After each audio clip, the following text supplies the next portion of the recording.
దీనికి సంబంధించి మరింత సమాచారం మా ప్రతినిధి యశ్వంత్ అందిస్తారు. యశ్వంత్, చెప్పండి. వైసీపీ పాలనలో పలు రకాల సమస్యలతో ఇబ్బందులు ఉన్న ప్రజలు నేరుగా తమకు సమస్య చెప్పుకునేందుకు అవకాశం ఇచ్చారు కదా, మరి దీనిపై ప్రజలు ఏమంటున్నారు?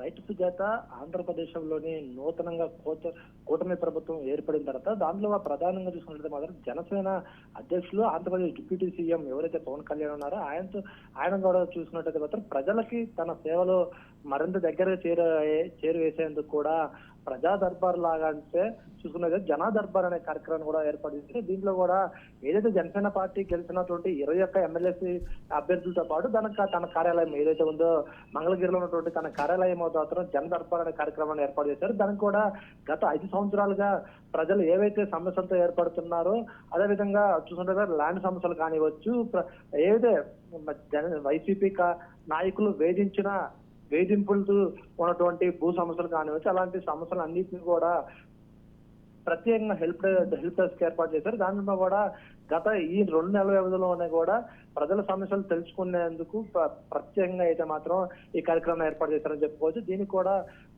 పవన్ కళ్యాణ్ ప్రత్యేకంగా పిట్టపురలో కానివచ్చు, ఇటు మంగళగిరిలో ఉన్నటువంటి జనసేన కార్యాలయం కూడా ప్రత్యేకంగా హెల్ప్ డెస్క్ ఏర్పాటు చేశారు. వాళ్ళకి కూడా ఏదైతే సమస్యలతో వచ్చిన వారందరూ కూడా నేరుగానే పవన్ కళ్యాణ్ కలుస్తూ వాళ్ళు ప్రజా సమస్యలను తీర్చేందుకు కూడా ఉండాలని చెప్పవచ్చు.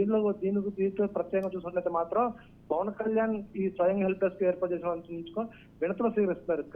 గత కొన్ని నెలల వ్యవధిలో జరిగిన ఘటన చూసుకున్నట్లయితే మాత్రం మన విజయవాడలో చదువుకుంటున్న తన కుమార్తె మైనర్ అయినటువంటి ప్రేమ పేరిట ట్రాప్ చేశారని భీమవరం నుంచి వచ్చిన శివకుమార్తె అనే అట్లా ఎవరైతే ఫిర్యాదు చేశారో తనను కూడా డైరెక్ట్ గా పవన్ కళ్యాణ్ ఫోన్ లోనే తన ఎవరైతే బాధ్యత ఫిర్యాదు చేసినటువంటి పోలీస్ స్టేషన్ లో ఉన్నటువంటి సిఐకే నేరుగా ఫోన్ చేసి వాళ్ళతో కూడా ఈ సమస్యను పరిష్కారం చూసేందుకు కూడా పవన్ కళ్యాణ్ ఏర్పాటు చేశారని చెప్పుకోవచ్చు. ఇంకో విధంగా చూసుకుంటే మాత్రం వికలాంగులకి ముఖ్యంగా 30 మంది వికలాంగులను కూడా తన డిప్యూటీ సీఎం కార్యాలయంలోనే వారితో ప్రత్యేకంగా మాట్లాడి వారి సమస్యలను కూడా పరిష్కారం కృషి చేశారని కూడా హామీ ఇచ్చారు. ఇక్కడ చూసినట్లయితే మాత్రం సెక్రటరీ హౌసింగ్ లో ఉన్నటువంటి 154 మంది హౌసింగ్ కీపింగ్ సిబ్బంది తన సమస్యలు పరిష్కరించాలని పవన్ కళ్యాణ్ కోరడంతో శాసనసభలో 2 రోజులు కూడా స్పీకర్ ఎన్నికల సందర్భంగా కూడా పవన్ కళ్యాణ్ అసెంబ్లీ ప్రాంగణంతో ఇలాంటి సమస్యలు ఎన్నో ఇలాంటివి కాదు ప్రతి ఒక్కరు కూడా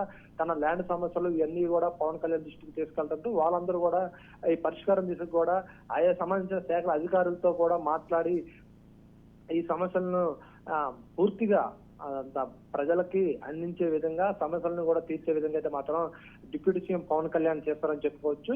ఇప్పుడు గత 2 నెలల వ్యవధిలోనే ఇలాంటి ప్రజా దర్బార్ లాగా పెట్టడంతో పాటు జనా దర్బార్ హెల్ప్ డెస్క్ పెట్టి ప్రజలకు నేరుగానే హెల్ప్ ఇవి ఇట్లా ఉండటంతో పాటు ప్రజల్లో కూడా మెరుగైన సదుపాయాలతో పాటు వాళ్ళు ఏవైతే సమస్యలు ఉన్నాయి గ్రామాల్లో చూసుకోవచ్చు. అదేవిధంగా ఇప్పుడు ప్రత్యేకంగా పవన్ కళ్యాణ్ చూసినట్లు మాత్రం పర్యావరణ పరిరక్షణ, అదేవిధంగా రోడ్డు రవాణా శాఖలో ఉన్నటువంటి పంచాయతీ శాఖల్లో కూడా ముఖ్యంగా మంత్రి గారిగా ఉన్నారు. దీంట్లో కూడా గ్రామాల్లో ఏవైతే సమస్యలు ప్రధానంగా ఉన్నాయి మంచినీళ్ళ సమస్యలు కానివచ్చు, రోడ్డు సమస్యలు కానివచ్చు, అదేవిధంగా ఉన్నటువంటి గ్రామాల్లో ఉన్నటువంటి రేషన్ కార్డులు ప్రత్యేకంగా వాళ్ళు ఏవైతే ఇబ్బందులు పడుతున్నారో వీటన్నిటిని కూడా పవన్ కళ్యాణ్ దృష్టి తీసుకెళ్తారు. వాళ్ళందరూ కూడా వీటిని సమస్యలు తీర్చేందుకైతే మాత్రం పవన్ కళ్యాణ్ ముందుకు వెళ్తారని చెప్పుకోవచ్చు సుజాత. యశ్వంత్, అలాగే పవన్ కళ్యాణ్ దగ్గరకు వచ్చినటువంటి ప్రజలు వారి సమస్యలు పవన్ కళ్యాణ్ సావధానంగా వింటూ ఆ సమస్యలను త్వరితగతిన అక్కడ సాల్వ్ అయ్యే ప్రాబ్లమ్స్ను వెంటనే కూడా సాల్వ్ చేస్తున్నారు. అలాగే ఇటు ప్రజల నుంచి ఎటువంటి స్పందన వస్తుంది? అలాగే విశాఖపట్నం నేరేళ్ల వలస భూ బాధితులు కూడా జనసేన నిర్వహించిన ప్రజా ఫిర్యాదుల వేదిక వద్దకు కూడా వచ్చారు. మరి వారి సమస్యలు ఎంతవరకు సాల్వ్ చేసే అవకాశం ఉందంటారు? సుజాత చెప్పుకోవచ్చు మనం గత ప్రభుత్వానికి ఈ ప్రభుత్వానికి చాలా డిఫరెన్స్ చూపించాలనేది మాత్రం అయితే పవన్ కళ్యాణ్ ముఖ్య ఉద్దేశంగా చూస్తున్నారు. గత 2 రోజులుగా చూసినట్టయితే మాత్రం జనసేన పవన్ కళ్యాణ్ ఎవరైతే ఉన్నారో అతను ప్రజలకు నేరుగా అందుబాటులోనే ఉండి ఎప్పటికప్పుడు ప్రజల సమస్యలు వేటిపై వస్తున్నారు. మీరన్నట్లు కూడా భూ సమస్య వచ్చిన కూడా ఏదైతే ఎమ్మటే పరిష్కారం అయ్యే వాటికైతే మాత్రం స్పాట్ లోనే అధికారులతో మాట్లాడి పరిష్కారం చేసే విధంగా చూస్తున్నారు.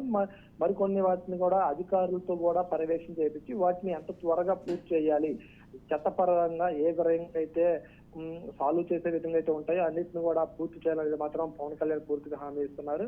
వీటన్నిటిని కూడా పవన్ కళ్యాణ్ నేరుగా ఈ సమస్యలు విని వీటన్నిటిని కూడా పూర్తి చేయాలి అనేది మాత్రం అయితే అధికారులు ఎప్పటికప్పుడు కూడా పర్యవేక్షణ చేస్తారని చెప్పుకోవచ్చు.